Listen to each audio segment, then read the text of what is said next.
Hello everyone, welcome and नमस्ते। कैसे हैं आप सभी लोग? आई होप आप सब अच्छे होंगे।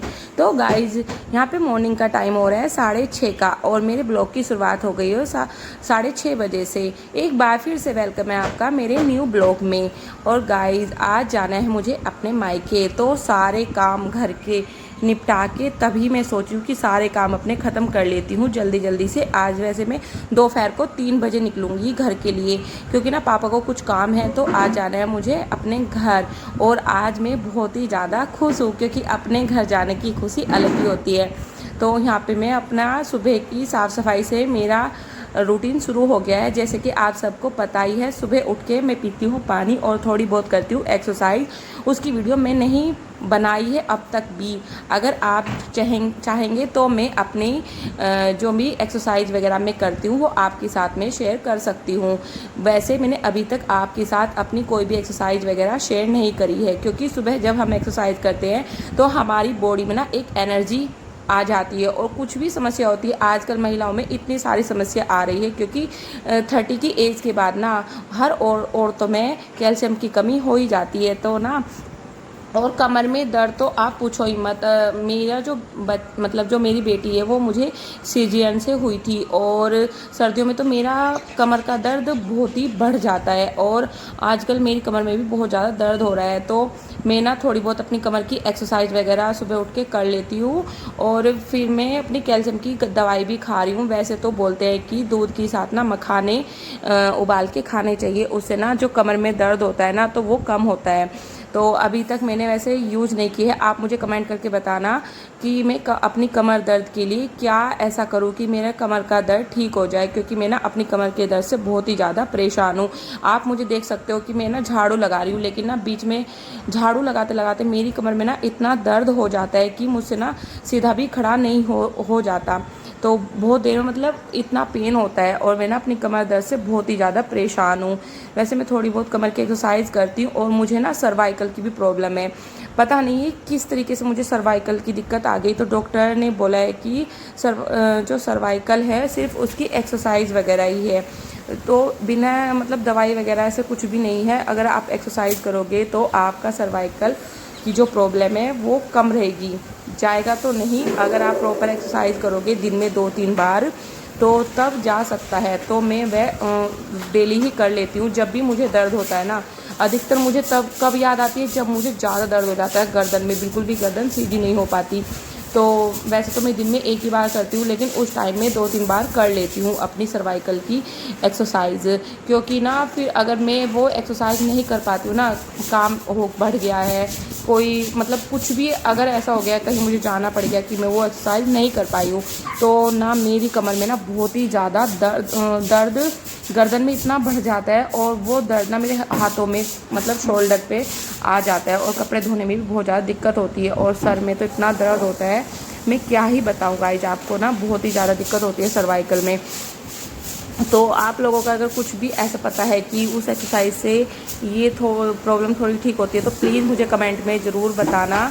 मैं वो ज़रूर मतलब उस चीज़ को मैं ज़रूर करूँगी, जिससे मतलब मुझे थोड़ा आराम मिलेगा।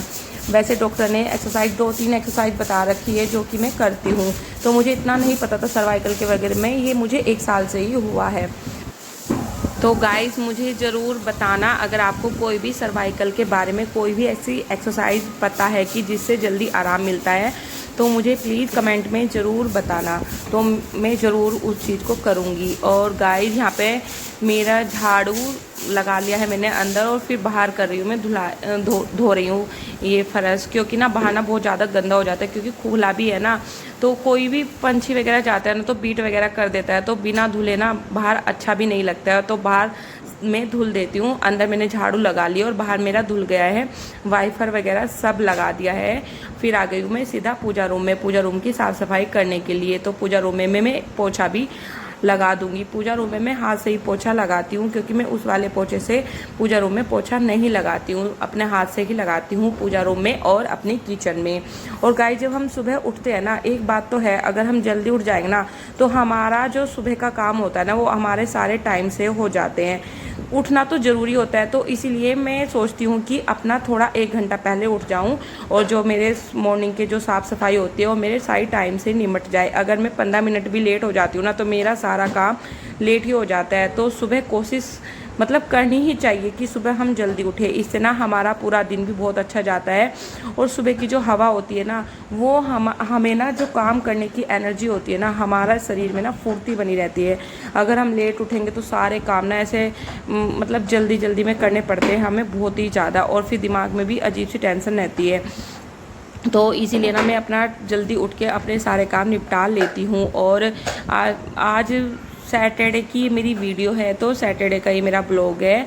और तो मुझे जाना है घर भी, तो मैं सोच रही हूँ आज अपनी सारी साफ़ सफाई करके चली जाती हूँ। वैसे तो जब मैं आऊँगी, वैसे मैं 1 नाइट के लिए ही जा रही हूँ, लेकिन ना मुझे 2 नाइट मैं घर पे रुक के आई हूँ, क्योंकि पापा ने मुझे रोक लिया था और भाई ने भी कि इतने दिनों में आई है तो रुक के ही जा। तो वहाँ पे ना मैं थोड़ी भी वीडियो नहीं बना पाई हूँ अपनी, तो फिर मैंने थोड़ी बहुत बनाई भी है, लेकिन ना घर नहीं बना पाई हूँ क्योंकि बातों में ही इतना टाइम निकल गया। क्योंकि जब काफ़ी दिन में जाते हैं ना तो सबसे बातें करने में लगी जाते हैं, और जब सबसे मिलते हैं तो भाभी है मेरी और दोनों भाई और भतीजा और भतीजी, तो मतलब टाइम कब निकल जाता है पता ही नहीं चलता और बहुत अच्छा भी लगता है। हालांकि मेरी भतीजी ना मुझे बहुत ही ज़्यादा प्यार करती है, वो उसको पता चल गया था कि मैं आने वाली हूँ, तो फ़ोन करके ना बार बार पूछ रही थी कि बुआ जी कब आओगे।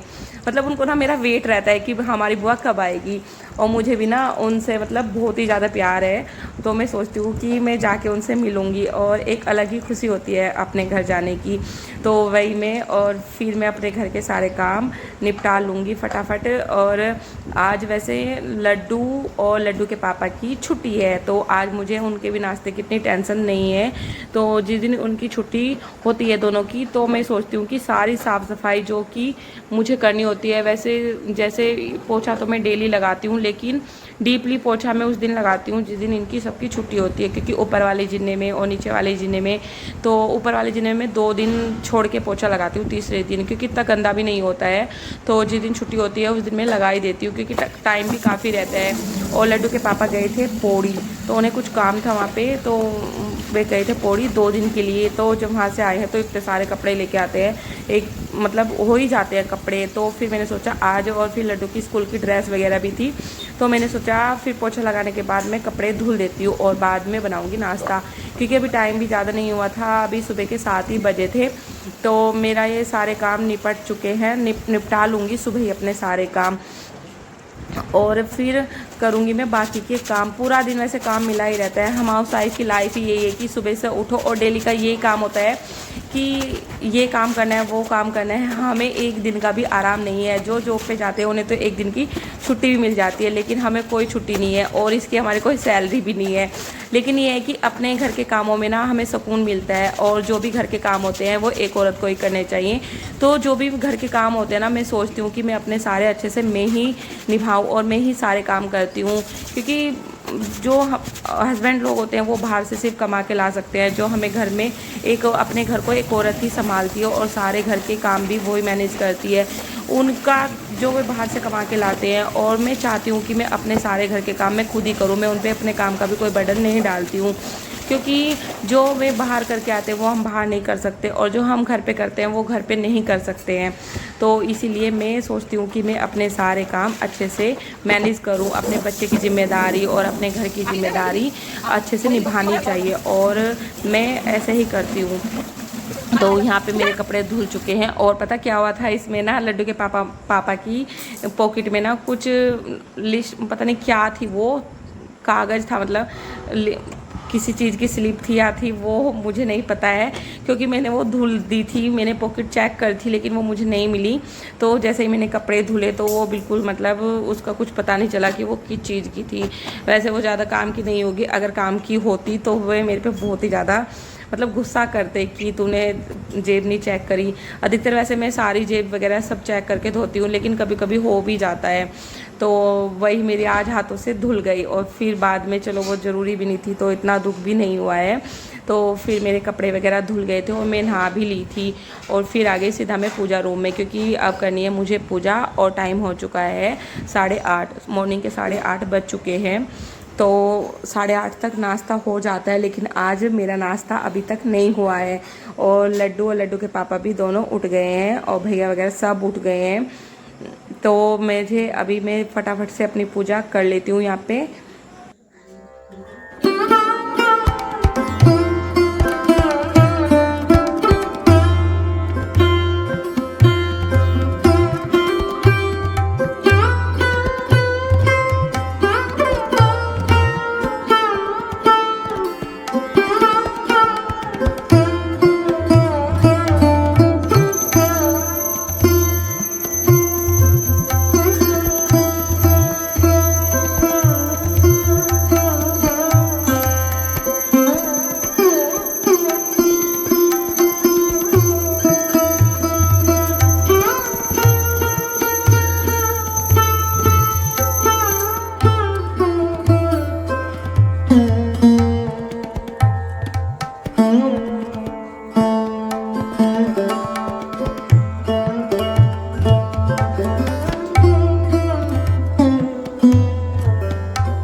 पूजा करने के बाद आई मैं सीधा किचन में, क्योंकि अब बनाना था मुझे नाश्ता और नाश्ते के लिए हो गई थी आज मैं लेट।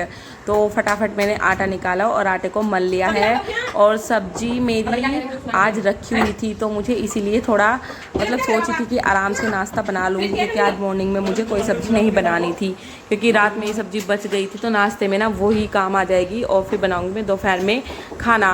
तो एक साइड मैंने अपनी चाय बनने के लिए रख दी है। चाय सिर्फ मैं ही पीती हूँ और कोई भी चाय नहीं पीता है, तो सिर्फ मैं अपने लिए चाय बनाऊँगी और इन दोनों के लिए बनाऊँगी रोटियाँ, क्योंकि ये खाते हैं सुबह दही से रोटी। वैसे ना सुबह में दही खाना बहुत अच्छी बात होती है, दही खा के ना बहुत ही मतलब सब बोलते हैं कि सुबह में दही खानी चाहिए, क्योंकि चाय तो हमें नुकसान ही देती है और गर्मी में तो बहुत ही ज़्यादा। लेकिन जिसको हैबिट होती है वो चाय पीता ही है, क्योंकि मुझे हैबिट है सुबह की और शाम की चाय मैं ज़रूर पीती हूँ। अगर हम चाय नहीं पीते हैं तो मुझे ना ऐसा लगता है कि आज मैंने क्या ही नहीं किया। तो इसीलिए लड्डू के पापा वैसे मुझे मना भी करते हैं कि चाय मत पिया कर, लेकिन मुझे चाय के बिना नहीं रहा जाता। सुबह की चाय और शाम की चाय मुझे चाहिए ही चाहिए, एक हैबिट है चाय पीने की और ये जल्दी से जाएगी नहीं। वैसे मैं सोचती हूँ कि मैं थोड़ा अवॉइड करूँ, लेकिन हो ही जाता है फिर भी। तो यहाँ पे लड्डू भी मेरे साथ लगी हुई थी और वो मेरे से पूछ रही थी। वैसे ना उसको बादाम खाना बहुत ही अच्छा है, तो मैं ना उसके शाम को बादाम भिगो के रख देती हूँ और सुबह छिलक उतार के उसको दे देती हूँ। लेकिन ना उसको बीच बीच में भी बादाम चाहिए होते हैं, तो वही मेरे से मांग रही थी। तो मैं बोल रही थी बेटा इतने नहीं खाते हैं, क्योंकि बच्चों को फिर नुकसान भी कर जाते हैं। और इधर मेरी चाय भी बनकर हो गई है तैयार। वैसे सुबह जब हम रात को अपने बादाम भिगो के रखते हैं ना, तो सुबह भीगे हुए बादाम ना सेहत के लिए भी बहुत अच्छे होते हैं। तो मैं बचपन से ही लड्डू को ये ज़रूर खिलाती हूँ। तो गाइस यहाँ पे मेरा सारा काम ख़त्म हो गया था और लगभग यहाँ पे बज चुके थे 4। तो अब निकल चुके हैं मैं घर के लिए, लड्डू और मैं और लड्डू के पापा। तो लड्डू जा रही है अपने मामा के घर और मैं जा रही हूँ अपने घर, और हम दोनों हैं बहुत ज़्यादा खुश, और लड्डू के पापा भी, हम तीनों जा रहे हैं। तो फिर रास्ते में मुझे अपनी बहन को भी लेना है, बुआ जी की बेटी को, क्योंकि उसका फ़ोन आया था, उसको ना प्रसाद चढ़ाने आई थी, क्योंकि आज गणेश चतुर्थी है। तो आप सभी लोग को मेरी साइड से हैप्पी गणेश चतुर्थी। आपको और आपके परिवार को भगवान गणपति बाबा की आप पर कृपा बनी रहे और आपके घर में खुशियाँ लाए। तो गाइज ये हैं हमारे गणपति जी, बोलो गणपति बाबा मोरिया। ये मेरे मायके में यहाँ पे लाए थे गणपति जी, तो मतलब मेरे मायके में ना हमेशा लाते हैं। और ये गाइज मेरी है भतीजी, ये मेरी बड़े भाई की बेटी है, और ये ना बहुत ही ज़्यादा खुश रहती है। और ये है मेरा भतीजा, ये भी बड़े भाई का बेटा है, और ये है लड्डू। तो ये सब मस्ती कर रहे थे आपस में, और ये है मेरा घर, यानी कि मेरा